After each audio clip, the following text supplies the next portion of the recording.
Pero por favor, no, ya.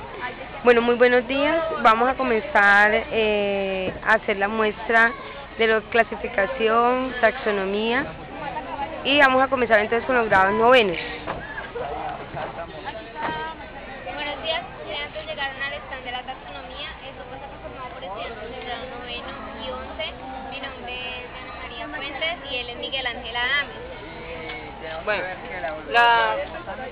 por favor podrían poner atención. Bueno, la taxonomía es la disciplina de la investigación y la clasificación de las diversas clases de animales o plantas que pueden clasificar, o criaturas o especies inertes. También podemos observar que el padre de la taxonomía fue Carlos Linnaeus, que realizó una sucesión de leyes para una mejor clasificación de la taxonomía, en el caso de la taxonomía. Bueno, empezamos con la clasificación de los animales. Como primero tenemos la evolución de los animales invertebrados, que son básicamente los animales que no tienen esqueleto interno. Los primeros animales en existir fueron los poríferos, los coleópteros y los elamares. Luego vienen los anélidos, los moluscos, los artrópodos, los insectos, los arácnidos, los crustáceos, los equinodermos. Luego viene la evolución de los animales vertebrados, que es la aparición del esqueleto interno. Y como primer animal fueron los agnatos. Agnatos significa peces sin dientes. Hay una especie que aún sigue existiendo que se llama las sanguijuelas. Luego vienen los peces cartilaginosos, los peces óseos, como pueden observar. Acá hay una imagen de los tiburones de esas épocas. Luego vienen los anfibios, los reptiles. Esta ave fue la primera ave hallada, registrada. Luego vienen los mamíferos, que está dividido en tres. Primero tenemos los monotremas, que son mamíferos ovíparos. ¿Ovíparos por qué? Porque ponen huevos, y mamíferos porque producen leche y tienen pelo. Uno de esos animales es el ornitorrinco. Luego vienen los marsupiales, que son los canguros, donde las crías se desarrollan en el marsupio de la madre, que es este. Y... ¿Tormenta? ¿Cómo? ¿Tormenta? No, es una cría. Y luego vienen por último están los placentarios, que son los animales más desarrollados. Nosotros también venimos siendo animales placentarios, somos mamíferos placentarios. Ya pueden seguir con la clasificación de plantas. Bueno, la clasificación de plantas, lo que observan aquí son herbarios. ¿Pero qué es un herbario? Un herbario es una clasificación de las plantas o de las partes de las plantas. Entre estas podemos encontrar lo que son entre frutos, semillas, raíces o otra parte de la planta. También dentro de los herbarios consiste básicamente en lo que es analizar, investigar y conservar las diferentes especies de plantas. Aquí pueden observar una sucesión de herbarios que hemos hecho durante en la clase de ciencias durante el tercer periodo. Aquí pueden observar esto. Pueden observar.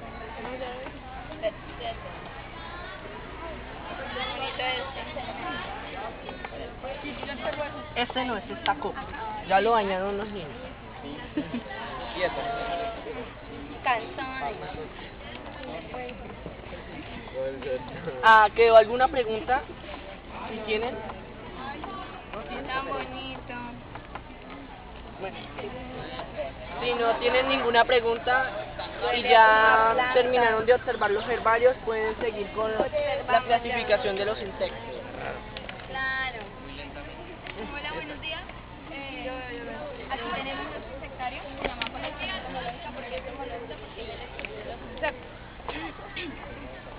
Bueno, para poder realizar nuestro insectario tuvimos que primero recolectar los insectos y colocarlos en alcohol para que mueran instantáneamente. Después de esto decidimos realizar una ficha donde dice el lugar y la fecha de recolección, el nombre común, el nombre científico, las observaciones como el color, la textura y el tamaño y quién la recolectó. Además de esto podemos observar que en las especies podemos ver sus diferentes tamaños, como la chicharra, las hormigas y las abejas. Esto es parte de la taxonomía. El padre de la taxonomía es Carlos Lenó. Entonces, él fue el que decidió realizar las investigaciones con él. ¡Wow! ¿Tiene alguna pregunta? ¿Cómo se llama el estudio de los insectos? Se llama entomología.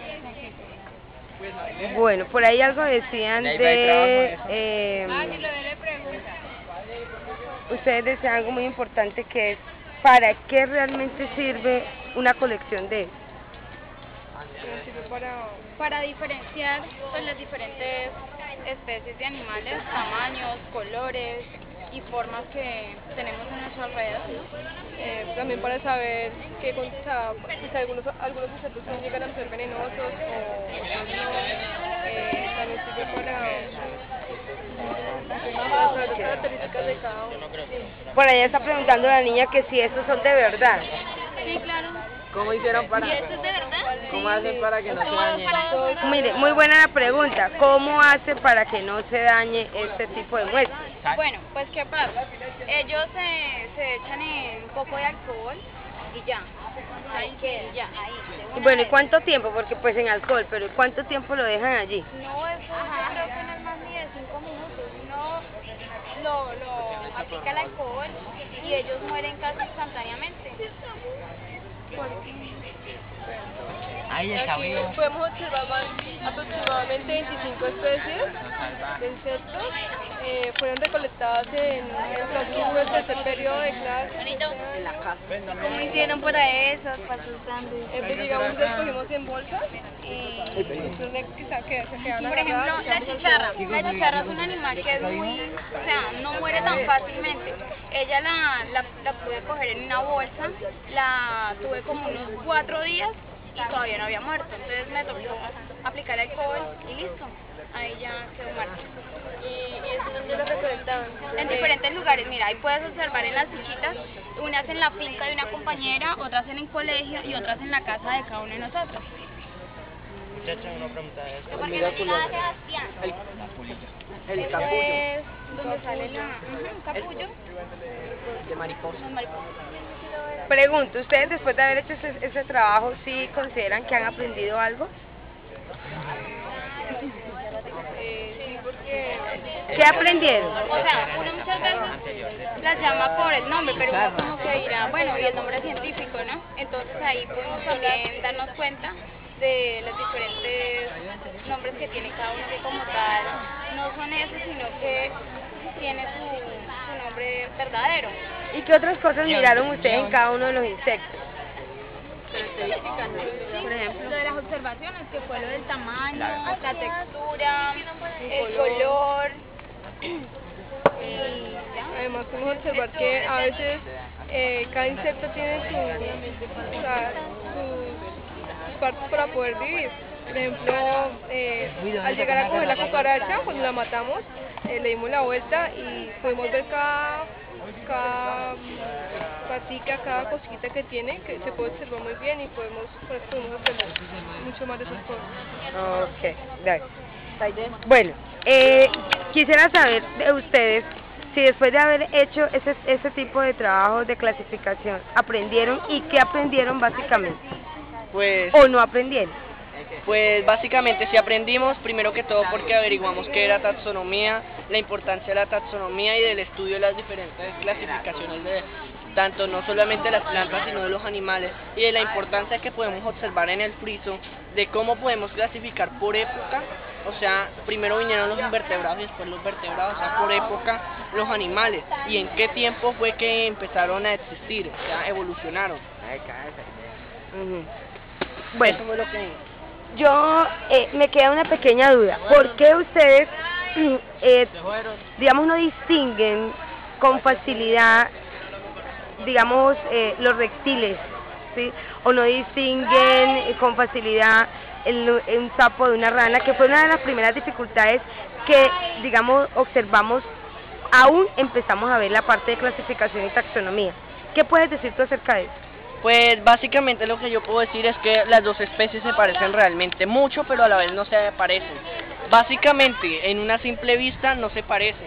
no se parecen en mucho, pero cuando uno los empieza a hallar específicamente, ellas tienen mucha diferencia, como es la posición de las patas, cómo saltan, su tamaño, las condiciones en las que viven. Pero una de las formas más fáciles para observar si es un sapo, o sea un reptil o un anfibio, es su piel. Pues los anfibios, la piel es suave y lisa, muy húmeda, y la de los reptiles es seca y escamosa. Es decir, que según lo que tú dices, para uno hacer una clasificación debe hacer un estudio. Muchas veces uno clasifica, ¿sí?, o da nombres y dice, ese es un reptil, o ese es un ave, o ese, pero uno como que no profundiza, ¿cierto? Necesita una profundidad de un tema para poder, digamos, uno colocar, digamos, en un orden cada una de estas especies, ¿cierto? Sí, señor. ¿Te ha servido? ¿Tú ves que sí en el proceso te ha servido? Sí. Sí, me ha servido. Me ha servido. ¿Qué dices tú, Diana? ¿Te ha servido? Por ejemplo, algo que tú decías hace un momento sobre la clasificación, y es como distinguir, por ejemplo, decías que hay varios mamíferos, pero a veces no caemos en cuenta que o no nos enseñaron desde, digamos, desde primaria, ¿cierto?, que había esa clasificación y que podíamos meter en los mamíferos. Tenemos los monotremas, tenemos también los marsupiales y tenemos los placentarios, pero no lo podíamos ver. ¿Tú consideras ahora que ya en grado 9 ya puedes tener esa diferenciación? Sí, señora, por lo que ya específicamente en las clases que hemos tenido de ciencias nos han explicado bien, y por medio de talleres y todo eso que nos han dejado, hemos podido diferenciar cada tipo de mamífero. Por ejemplo, en los placentarios, que son los mamíferos más desarrollados en la historia, porque son los animales como los osos, como los leones, los tigres. Nosotros, que somos mamíferos placentarios, porque venimos como de pues venimos o sea, nosotros venimos de animales. Hemos venido evolucionando y nosotros somos mamíferos placentarios porque los placentarios son los que están desarrollados en las placentas, y nuestras madres nos han desarrollado en su placenta. Bueno, tú ahora que estás en la Feria de la Ciencia, ¿tú crees que con ese conocimiento que ya tú tienes, que se lo puedes transmitir a los grados estos, consideras de que algo les ha quedado a ellos, algo de pronto ya han podido diferenciar? Ustedes pues han tenido, digamos, una profundidad, pero ¿qué mensaje crees tú que les has proyectado a esos chicos de grados, digamos, inferiores, de grados sextos, séptimos y octavos? Pues yo creo, ellos con la explicación que les dimos acá, ellos ya creo, han como aprendido ya a diferenciar cada especie animal, cada especie de vegetal, y por lo menos se llevan una idea de que hay una forma de clasificar, ¿cierto? Y en el caso de ustedes, pues, de animales, y en el caso de estos que son los herbarios. Los herbarios. ¿Listo? ¿Qué último mensaje le podrías dar, digamos, como evaluación, ¿sí?, digamos, a los docentes que de pronto están en grados, digamos, antes de noveno, en primaria, bueno, en séptimo y séptimo? ¿Qué podrían hacer ellos, ¿sí?, para enseñarle digamos, a los estudiantes a diferenciar y no llegar de pronto hasta grado noveno y no saber que un sapo es muy diferente a una rana, por ejemplo? Retomando explicaciones que nosotros hemos dado, también como tomando ejemplo que cada vez tenemos que ir aprendiendo más, y cada vez las cosas son más difíciles. Entonces uno desde grado sexto puede empezar a diferenciar los animales, porque por la clasificación es un método muy fácil para aprender a diferenciarlo todo. ¿Ya? Okay. Bueno, muchas gracias. Aiden María Tencio Mendoza.